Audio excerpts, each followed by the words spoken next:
இது தேவன் சபைக்கு, கர்த்தருடைய பிள்ளைகளுக்கு, தேவனுடைய ஜனத்துக்கு தந்திருக்கிற ஒரு பெரிய ஆசீர்வாதம்.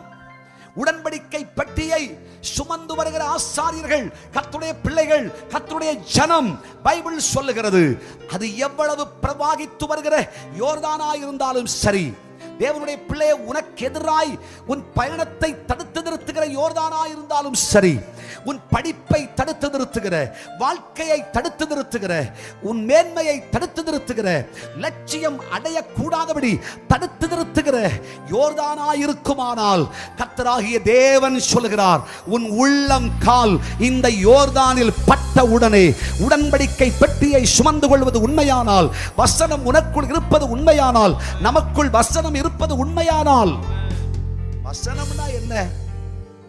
கிறிஸ்து தான் வசனம். ஆமென். இயேசு நமக்குள்ள இருந்தா, இந்த வசனம் நமக்குள் இருக்குமானால், இருதய பலகைகளில் இந்த வசனம் எழுதப்பட்டிருக்குமானால், உன்னுடைய உள்ளம் கால் யோர்தானில் பட்டவுடனே, பைபிள் என்ன சொல்லுது தெரியுமா? மேலிருந்து ஓடி வருகிற தண்ணீர் அது ஓடாமல், மேலிருந்து வடிகிற தண்ணீர் வடியாம இருக்குமா? அது நிறுத்த முடியுமா? நடக்கிற கதையா?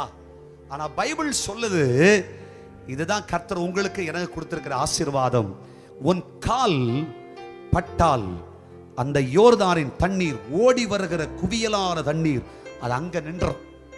அது உன் பக்கம் வராது, அது உன்னை தொடாது. உன்னை தடுத்து நிறுத்துகிற எந்த சக்திகளாயிருந்தாலும் சரி, அந்த சக்திகள் உன்னை தொடுவதில்லை. வியாபாரத்தை தடை செய்கிற சக்தியா? மந்திரவாதமா? பில்லி சூனியமா? இன்னைக்கு நமக்கு எதிராக நிற்கிற ஒரு பெரிய சேரின் சக்திகளோ? கவலைப்படாதிருங்கள் கர்த்தருடைய பிள்ளைகளே. நமக்குள் கர்த்தருடைய உடன்படிக்கை பெட்டியாகிய வசனம் இருக்கும் என்றால், இந்த வசனத்தை சுமந்து கொண்டு போகிற நம்முடைய கால்கள் இந்த பிரச்சனைகளின் மேல் வைக்கப்படும் பொழுது, கர்த்தர் இந்த பிரச்சனை நம்மை அண்ட விட மாட்டார், நம்மை தொட விட மாட்டார். அது ஒரு குவியலாய் அங்கே நின்றுவிடும்.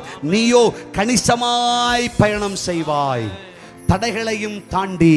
அல்லேலூயா சொல்லுங்க. அல்லேலூயா.